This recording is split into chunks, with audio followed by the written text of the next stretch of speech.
All right, Jim, so I am curious. What does the outside temperature have to be for you to put on a pair of long johns before you leave the house? Long Johns.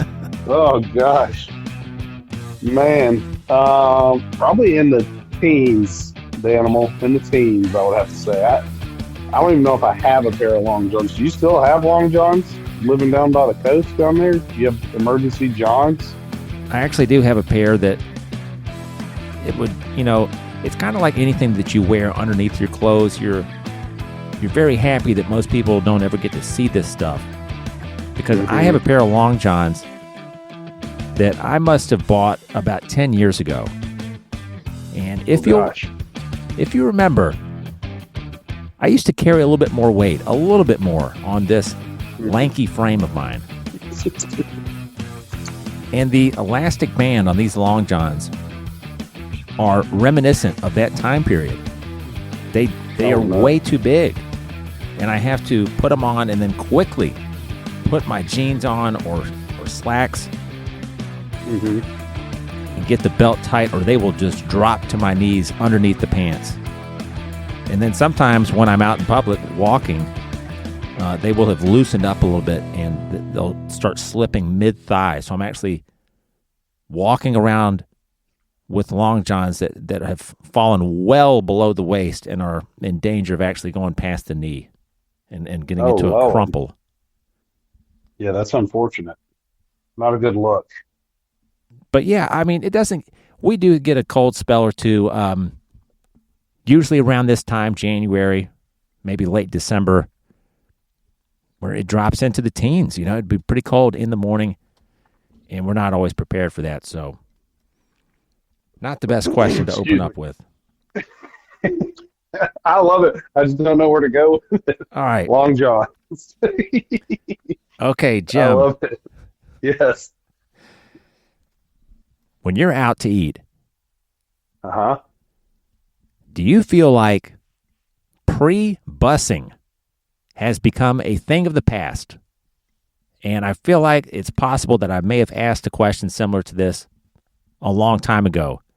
But do you think it's lost its art form? And do you ever find yourself, say, a Waffle House, and it's a really nice server and very friendly person, and she comes around towards the end of the meal, hey, can I get you anything? Are you guys good? Yeah, a couple boxes would be great. Okay, here you go. And then she comes back with the boxes, the containers, but you still got there's no room to set anything and strategize here, and you just want to scream. I mean, not scream at this person, but you just kind of want to point out the obvious. Could you just take two of these plates away that are, the bacon's gone, it's just a plate with a grease layer. Can you just get that out of here? Does this bother you, or do you spend much time thinking about it? No, as a former restaurant guy, absolutely. The lack of pre-bussing drives me crazy. I'll lay that at the feet of managers and general managers and whatnot. It's just not something that's, made a priority. But these people have to understand the more you pre-bus, the quicker your table gets cleaned when these people get up, and the faster you get another table, the more money you can make. Wow, that's straight That's how I would see it. Out of the old playbook there, Jim. That's right. You know it. Jim, speaking of a Waffle House, do you spend much time there? At the Waha? Even though there's one, literally right down the street, I don't go very often to the Waffle House.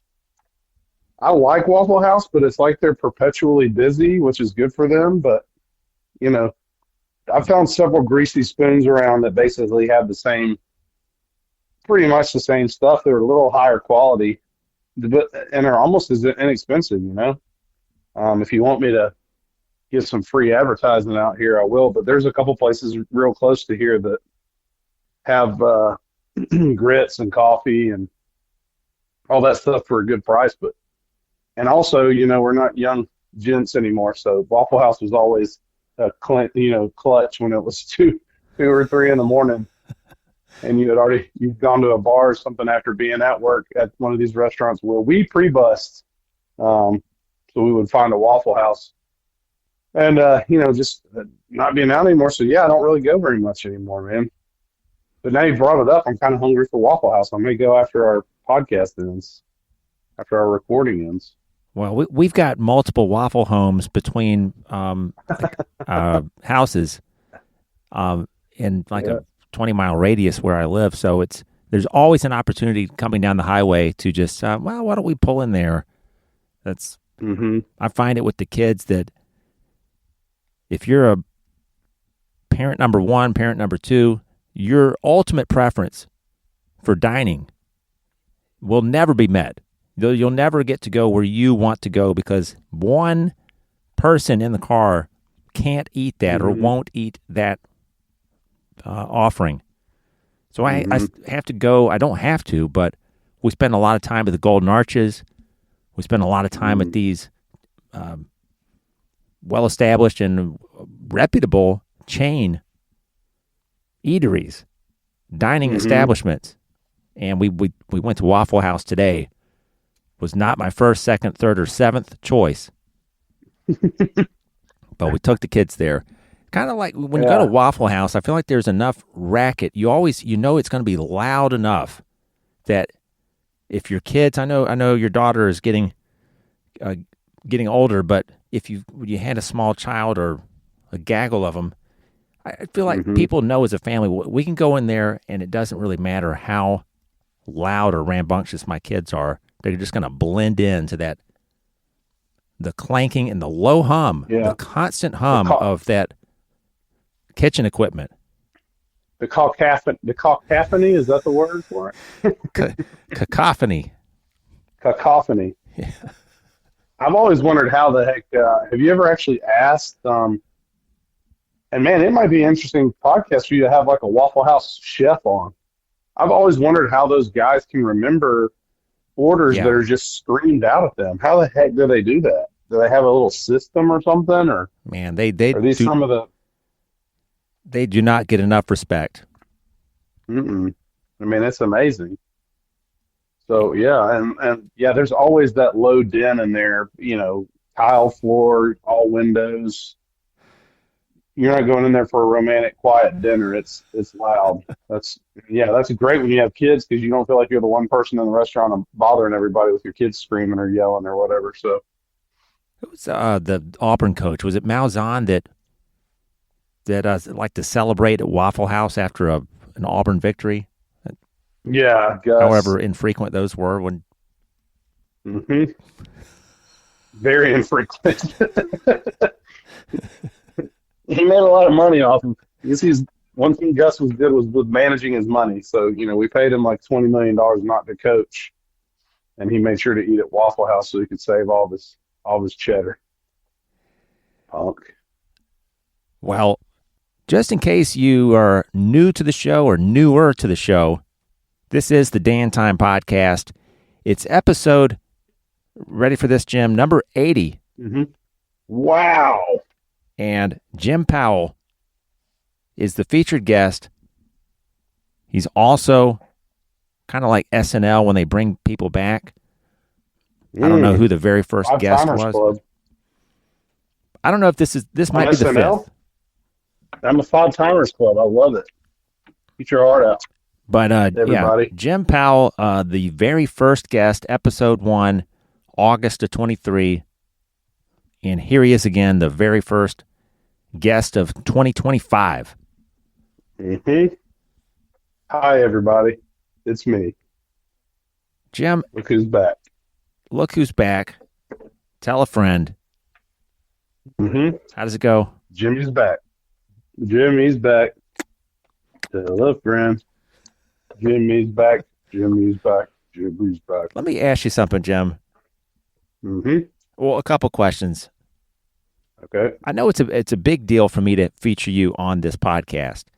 Do you feel like you're a big enough deal to be to be called on multiple times to come back?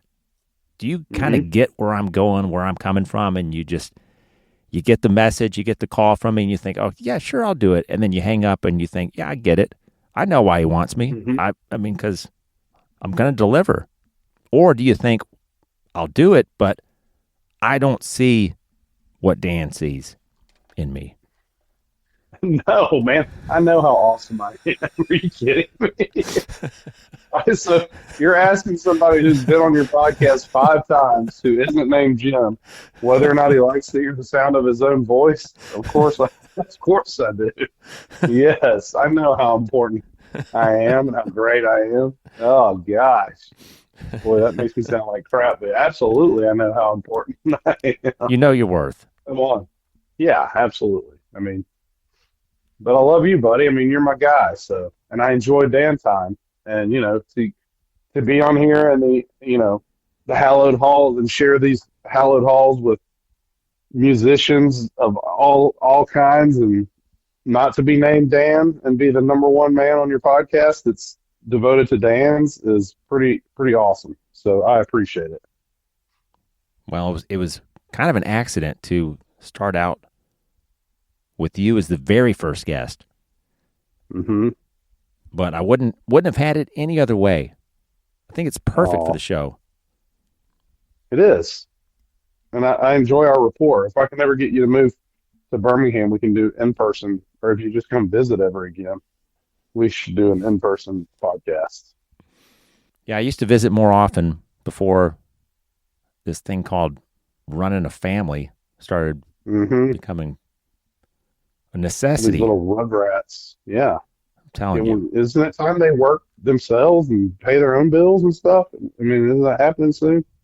I've started to get Warren to take out the trash. There We you tag go. team where Earn your keep. we carry the trash out, and he holds the drawstrings, which then forces me to actually handle Ooh, you the have to hold bottom of it the from the bag bottom? to get Oh it up no, what if into it's the. got goo? Oh, what if it's got goo on the bottom of it? There's a lot of nasty things that you just get desensitized to all the things that your hands Yeah, are forced to yeah. touch. How many times whenever was young did you have to get up from a meal? How many times did you have to go change a diaper in the middle of a nice steak? You ever just cut into something and then you're at a restaurant and you realize that there's a bathroom emergency for your toddler? Oh gosh. What a terrible question. No, that's a good question. I mean, we only had one, so that's a lot different. I know people are going to be like, "Shut up, buddy." Everybody says that, but Ever was really good. I mean, literally one time do I remember us ever having to basically pack up the food as soon as it got there and leave. But not because she was sick; she was just so pissy, like just crying and screaming. And I think it ended up being that she had an ear infection or something like that. But I mean, like I said, I know everybody will say that, and we just have one, so it's one third as much as little a chance as you or Travis, having one of your kids pitch a fit. And my God, I couldn't imagine having to have three of them in high chairs at the same time. Do y'all even go out to eat? You and Natalie and the kids? Oh, you should see it. It's getting marginally better, but today Yeah. was no walk in the park. Looking back to 2 years ago, that was probably Mm-hmm. 2022, 2023. And I mean, it's not like 2024 was that easy, but it was pretty rough. Can And y'all all go somewhere in the same vehicle, or do they have, like, we have actually do they all have started, to be in car seats? yes, Okay. two car seats and a booster. Oh Lord. It's fun. Yeah. And then And so y'all can all fit in the same vehicle with all that. It's fun. couple months ago, we were going somewhere that we always go, and I just made the decision. I said, Natalie, we're taking two cars. We're Hmm. we're, we're going to save an argument here. We're going to save our marriage. We're taking two cars. Hmm. Yeah. I don't like what happened last weekend. And I think she was glad that I offered that. I said we Really? have So is to that how you? split these children up. Yeah. Is it so? Is that how you've done it since? No, actually, we all traveled together today. It wasn't good. It wasn't great always, but it was. We got home. We got back in one piece. Yeah. Um, Well, that's fantastic. That's a lot, though. Hey, let me go back to. I got a question for you. I love your questions, but let me throw one at you. You said you and Warren would tag team the garbage. Who yeah, was your favorite 1980s WWF tag team? man. Ooh. I'd start with the Rockers. Oh yeah, Marty Jannetty, Shawn Michaels. I mean, you really want Wait, to were see they the some Rock and Roll high Express? I can't energy, remember. high flying wrestling moves. Yeah, Janetti and Michaels. But I think so. That was like in the very beginning. Then I really got to say Demolition for Mm, maybe the heart of that period that I was into the WWF at that time. okay. And then probably a little bit towards the end, I would say Rhythm and Blues. Tugboat and Typhoon. Tugboat and Typhoon. you remember? Boys. You remember? It was a honky tonk. Who was that? Who what? Wait a minute. You got to Honky listen. tonk. I'm really Who was happy you it? brought Honky this up, tonk and who else? Yeah. Greg the Hammer Valentine. Oh God. You gotta. I'm glad you mentioned this, Jim, because Something to Wrestle with Bruce Pritchard is probably Oh, still my honestly. all-time favorite podcast. Oh yeah, that's great. And there's an episode. I think you got to go back a ways, but it's either just a broad brush on tag teams, or they cover rhythm and blues and how Valentine really was not on board with dyeing his hair black, his trademark blonde Oh hair. yeah, he had to. Yeah, he had to dye his hair black. Some of the decisions that Vince made, obviously, they went over really well. Good business moves for the company, and some of them you're just thinking, was that really necessary? Mm-hmm. You had a great idea, pal. But Dye your hair black. Tag with honky. I think the one that really got me, got me going as a kid, I'm going to say Demolition. Okay, I like it. Here comes the axe. Here comes the smasher. Here comes the smash. The, Yeah. the demolition, walking disaster. Pain and destruction is our middle name. But that's the part of the song where it's like, well, that's not really a middle name. That's 3 words. Pain and destruction Is our middle name. is our middle name, singular. So they could have said pain and destruction are our middle names. Yeah. Wouldn't have really messed the song up, right? Or is that grammatically incorrect? I'm so bad at grammar, man. Well, what about Pain you? and destruction are our middle names. I love the question though, Jim. What about you? Oh man, mid '80s tag team. I'm with you. You know, a lot of guys got thrown together just because they didn't have anything for them to do as singles wrestlers. So I wasn't a big fan of that. But man, like when Hogan and Ultimate Warrior teamed up to take on Macho Man, and who else was it? Brutus the Barber. Who Yeah, was it that Hogan and Warrior teamed up? Oh, that was phenomenal. that might have been it. Um, Yeah. Yeah, but as for guys that were probably the Boss Man and the Mountie, weren't they a team for a while? Yeah. I love that. That was a good one. And for real, Tugboat and Typhoon, just fat guys, man. You got to love the fat guys. How So about any of those. wasn't there a tag team with no, I'm thinking of something else. I was going to say Andre the Giant and Bad News Brown, but they really in real life did not like each other. Yeah, yeah, yeah. I've heard that on Something to Wrestle for sure. But I love that you brought this up. I have pleaded with people to listen to Something to Wrestle, even if you haven't watched wrestling in 25 years, or you don't really like it, but you're kind of mildly interested, and if someone says Macho Man, you know who they're talking about. Or somebody says Hogan, of course, or The Rock. you know about 4 or 5 or 6 or 10 names. That's Mm-hmm. all you need. Listen to it, and you're just gonna. I don't know. It's the chemistry between Bruce and Connie, between Bruce and Conrad.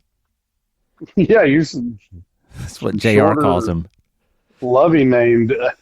You ever hear? You listen to Grilling Jr. Mm-mm. He calls him Connie. Well, Connie, sassafras. I just love Bruce Richards' impersonations of him. But Oh, some of the man. episodes aren't as good as others. But there's Agreed.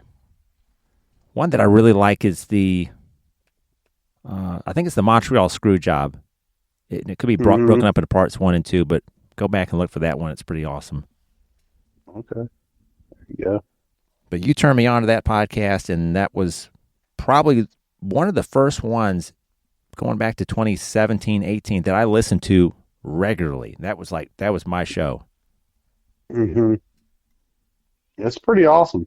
I enjoy it. I don't listen to it as much because I feel like even though the topics seem like they can be limitless, they've kind of run out of stuff. And Bruce is on hiatus right now, so it's been a minute since I listened to it. But if I still look and see if there's something that really catches my eye. I love the ones that they do, just about super random stuff like Tatanka.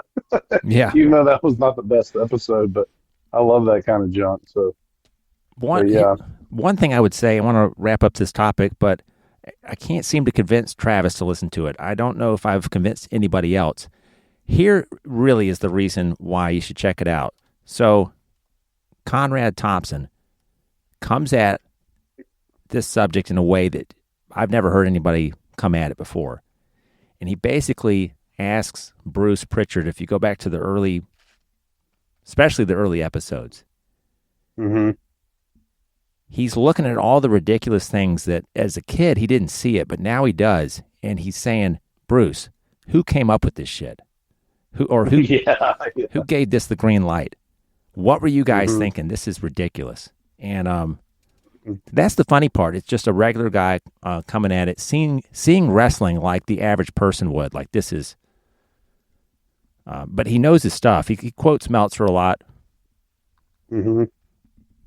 He does. He's really funny. I enjoy it, but it's got to be a certain episode now. But yeah, it's good. All right, moving along. Do you guys in the Powell household have themed dinner nights? Oh gosh, no. Like those nights where you wake up on a Wednesday morning and you don't even have to talk to Kelly, or she didn't have to ask you, what do you want for dinner later? You already know it's just Wacky Wednesday. It's Wonton Wednesday or whatever it is. Mm-hmm. No, don't really. Don't really have that. I hate to be a party pooper, but no, we don't really have themed dinners. That would be neato if we did. Yeah, we don't either. I think spaghetti seems to fall in there pretty regularly with the kids because one or two of them doesn't have the most expansive palate. Mm-hmm. So I think it's like Tuesday. We don't really have to say much. Or no, Tuesday is after we do swim lessons and we go to the Golden Arches a lot, more than I'd like to admit. Ooh, what's your go-to there? Oh gosh, Are you a nugget man? Are you a nugget man? Or are you making me nauseous having to talk about McDonald's food again? Oh, have you had to do that quite a bit? So I've been getting the $5 meal deal where you can choose either McChicken or McDouble, right? Yeah, and you get the little nugget box with it, the 4 nuggets. Mm-hmm. 4 nugget thing. But you I'll just tell want you 4 this, nugget. and I don't mind taking.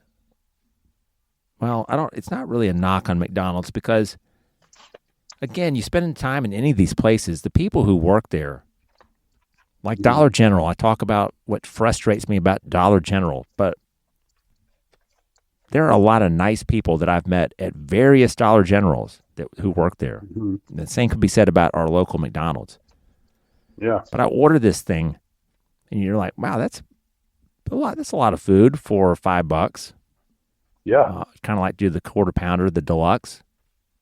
But why not save? We're going here a lot. I'll just save the $2 or whatever it is. You eat all that. You eat the McDouble. You eat the nuggets. You eat the small fries and the small drink. And you feel like, well, that's probably still enough. And then I'm still reaching for any uneaten Happy Meal nuggets or things that the kids have left behind. It's like not enough. It's not nutritious enough. Yeah. I mean, sons of bitches. Yeah, I mean, I just wish they would throw in like some asparagus. Like, there's how about asparagus, a McDouble, fries, and some asparagus, black beans, or just like something that's normal. It's regular food. God damn, that's disgusting. Yeah, I just wish like that. Because if you think about McDonald's or Wendy's or any of these places, the combo that you order, if you let that food sit either in your car or at the restaurant, or you take it back home and look at it 30 minutes, an hour later, you don't want anything to do with it. Nothing to do with it. But if you leave your first mistake, some baked beans out for an hour, you'll take a bite. Leave some mac and cheese out for 45 minutes, you'll take a bite. That's true. You leave some... Shaking my head, I'm agreeing. Some corn. How about some corn, McDonald's? Now I'm wanting McDonald's to be like KFC or something. McCorn. What do you think about KFC? I like it. Don't get to eat it very often either, They were such a big part of my childhood. If we ate food, chicken was going to be KFC. I love KFC, but yeah, don't eat it very much. I was always an extra crispy guy too. I know some people swear by original recipe, but they're good. And when my parents got up there in age, KFC for a while did grilled chicken. Did you ever? Or it's kind of like their rotisserie style chicken. Yeah, they would get that all the time. And this is like when my parents were big time into low carb. And God rest my mom's soul, she's awesome. But they were into low carb. So what they would do is buy the coleslaw from KFC, and then my mom would rinse it off and make it more like her coleslaw that she would make at home, because it had a bunch of mayonnaise on it for KFC. Wow. So she would wash off their coleslaw and then remake it in her coleslaw image. And that always just tickled me. I thought, that's not something you would ever see probably from anybody under 70 years of age. She'd rinse it and then retain the foundation of that slaw. But and then make it like, yeah. Get all the mayo and sugar off. Remake it in her image of her slaw, her image slaw. But, coleslaw, you got mayonnaise based. And then you got vinegar base, and we've always been a vinegar based family. I love vinegar slaw. And so, she would rinse off all the mayo and sugar and goop in a colander, and then literally plop it back in a bowl and put, I guess, vinegar and whatever other crap she put on there. And we'd have KFC vinegar slaw. Jim, since we're talking about food, sniffling in the microphone. Oh, yes, I love it.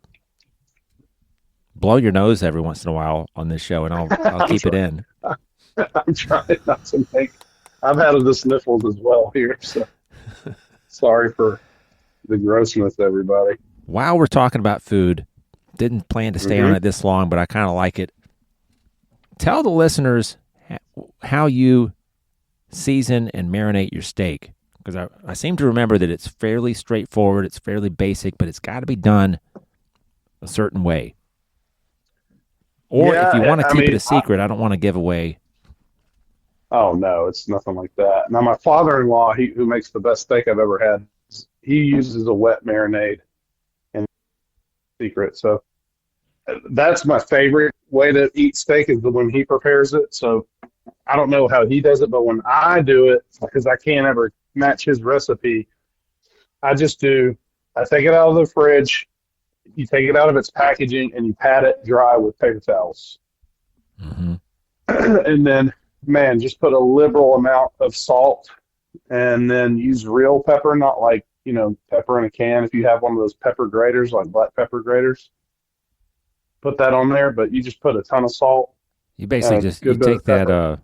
salt shaker and you pull the plastic 3-hold or multi-hold top off and you just dump it. Go to town, yeah. And then you put it back in the fridge and leave it for like 6 hours. And when you take it out, it'll look wet again because the steak will have soaked up all that salt. And then you can put some more salt on it before you put it on the grill.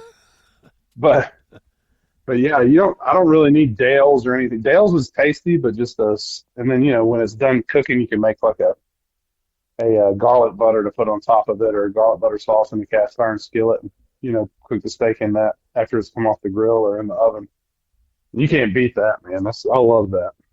So pretty simple, All right, Jim. nothing fancy. When you go out to eat and you order a steak and it on the menu it's coming with the loaded baker and some Hmm. asparagus, some kind of greens. But the you look at the menu, look at the sides, you're like, those au gratin potatoes look pretty good, or the loaded mash or something. Do you ever try to engage the server and say, hey, what do you recommend, or could I swap this out? Do you try to go for you call an audible, or do you like that straightforward steak, baked potato loaded up? Maybe take the chives or the onions off. I mean the sauerkraut. Hmm. What are you doing? Or Well, yeah, I mean, I'm pretty. Oh, sorry. Go ahead. no, I'm done. Okay, that was. You said you I had could. or on I there. always have another or. I I would love to. Yeah, I just go baked potato and loaded baked potato, man. I like baked potatoes, but I don't want a baked potato with just butter and sour cream and salt. I need cheddar and bacon as well and chives. Yeah. There's a great place around here that does steak, and they don't bring you cheddar or bacon or chives. If you want the loaded potato, it's literally just they give you those, those tubular. Who came up with those? Is why doesn't sour cream just come in like a mayonnaise or ketchup style packet? Why does it come in that thing that's like a rhomboid? You Mm-hmm. notice that? Right. Like who decided that was the best way to deliver um, um, oh my gosh, sour cream to you? It's just so weird. So they give you that, and then they give you those little packs of butter. So I mean that's okay, but it's not nearly as good as having the bacon and cheddar and chives because that makes it like a meal on its own. That's places up here serve giant potato, Al's and Purple Onion just do giant potatoes that you can get with all kinds of crap in them. Jim, when I worked at Firebirds and people would order baked potatoes, or I mean, they'd order steak or chicken or seafood. Hmm.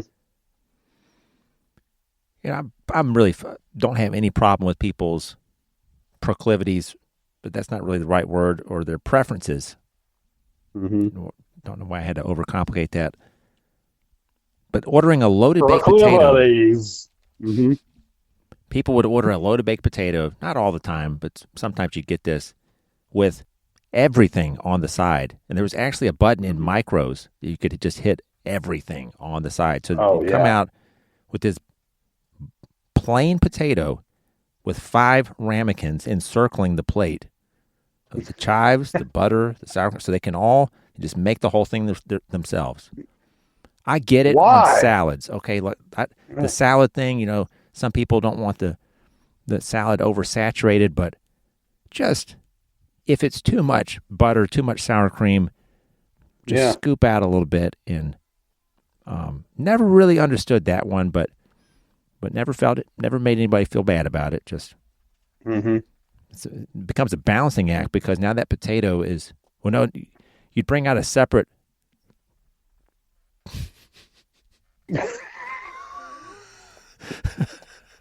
Yeah. I mean, hurry! People are on the edge of their seat. Like, what do you bring out? What else? What separate? What? Tell us. Don't leave me hanging, Those little Dan. side plates, you'd have to drop a bev nap on it. And Oh most of the time, the God. server, at Yeah. least when I was doing this, we're making it. So you got to get the Hmm. 5 ramekins put one in the middle, put four Mm. out there, and oh man, And so you gave people the option of we will just do all this for you. But people would say, no, I want to do all the work. it's just I certain want to put, people. they would be like, that one time I got a loaded baked potato and it had five too many chives on there. So I want to sprinkle my green onion, chopped green onion on there myself. I mean, what's wrong with people? If you're getting a loaded tater, just load that sucker up, man. Right. Make it to where I can't even taste potato anymore. I like to get started on my potato, which I always do before I cut into my steak. I'm just ready to get after that potato. But I like to stick my Hmm. fork in there, and it's got a long way to go before it actually reaches the core, like of the actual potato. So you've got to go through like Yeah. 4 or 5 inches of butter, cream, cheese, and then you kind of finally get to the actual starch, Hmm. and then you mix it all around, and then you take a bite. Yeah. you ever- Yes. And Have you ever? and go on. Have you ever taken that first bite and you didn't quite Oh, what? you didn't quite stir the butter around enough. So basically you get a spoonful of 90% butter and a little bit of Mhm. potato. Oh, so you just get a big old glob of butter in your mouth? Oh gosh, that's never good.